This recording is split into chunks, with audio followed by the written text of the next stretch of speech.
Hi everyone, my name is Jess and today we're going to talk about how to track my personal sales performance. All right, let's go ahead and get started.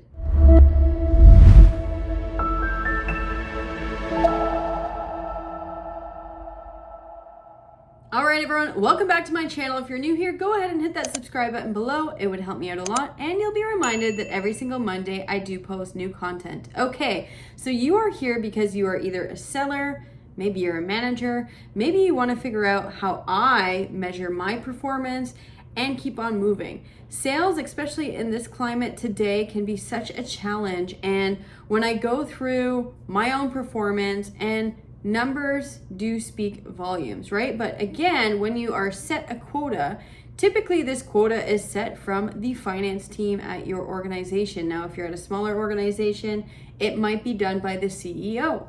But with that being said, someone has set a target depending on what those metrics are that they're looking at, and they want you to hit it. Now, that is one indicator of performing, but these 5 things that I'm going to share with you are really how I stay on track with my goals and how I talk to my leader about how I'm doing professionally. So number 1 would be, if you are in a sales role, revenue is everything. Now, you can look at your weekly revenue depending on your sales cycles. You can look at monthly, quarterly, biannually, or annually. You need to make sure whatever you are selling, you are bringing in revenue.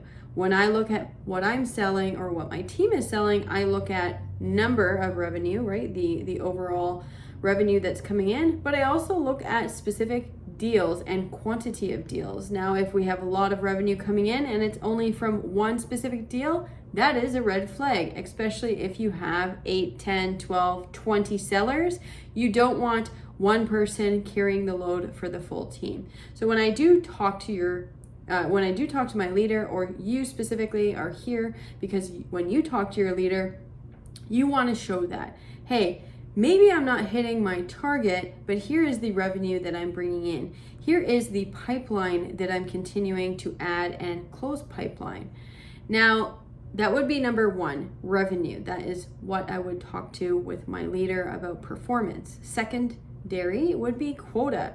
Now, again, I just mentioned that like 30 seconds ago about how quota is dictated, and it's really dependent on a multitude of different factors. But at your organization, I don't know exactly.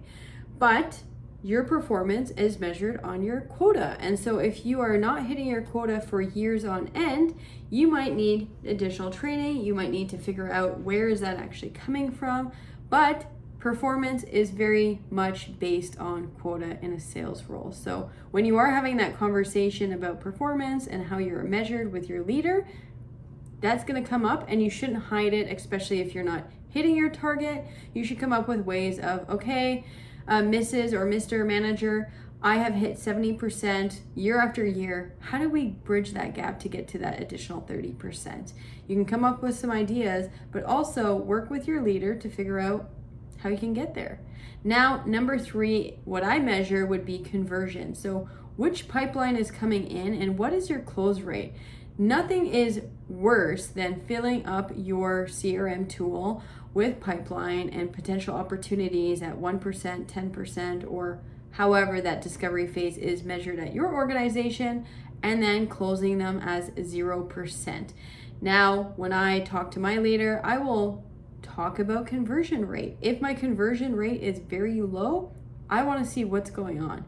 Maybe I'm putting in deals too early. Maybe I need to do a little bit more discovery, but we should look at that conversion rate. And when you are trying to articulate if you're performing well to your leader, you should have that as a data point.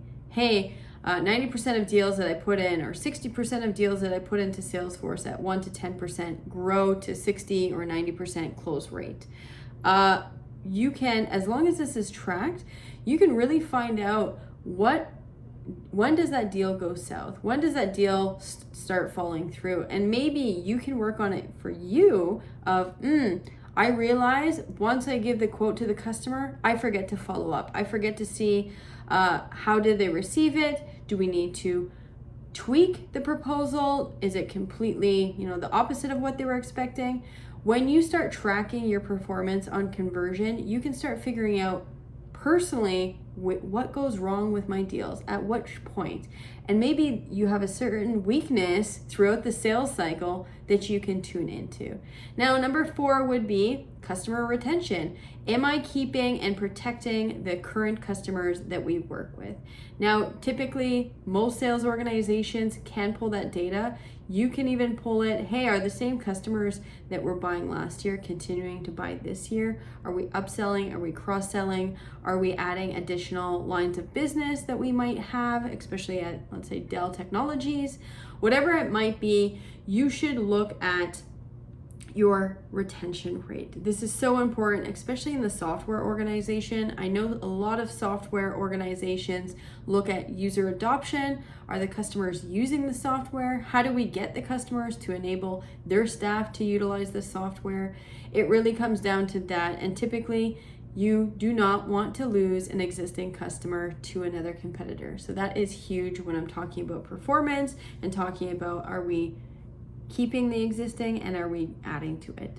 And lastly, is personal development. So what are the goals that I put in place maybe 3 months ago, 6 months ago, 1 year, and am I achieving that? I know 5 years ago, my goal was to get better at presentation skills. So what my goal was, I'm gonna start a YouTube channel, and I am my worst big critic. I'm going to count my not my body language. I'm going to count my filler words. I'm going to look at my body language, my tone. Every time I post a video, I'm going to attempt to watch it and listen back and to figure out how I can do better. And if you've made it this far in the video, you most likely can go back to my first video, which is maybe 140 videos ago, and listen to that first video and see, have I improved in that goal? That is a personal goal for me, is to always keep improving on presentation skills. And as long as you have those metrics in place with your sales leader, you can put your professional and personal development goals to them and then let them know how you have kept yourself accountable. This way, when you're working with those 5 points, talking about your sales performance, you can leverage one of my videos about talking about a salary increase if the time is right within the organization. So those would be my 5 measurables of how I measure my sales performance. In sales, it is really all about revenue, pipeline, protecting customers, and getting new customers. So if you're going to create any sort of plan on tracking your performance, it does have to be around those. Now, if you have another suggestion, feel free to comment below. Comment where you're tuning in from, what country you are in. I love to hear from you. And if you thought this video was helpful, feel free to give me a thumbs up, and I will see you next Monday. Take care.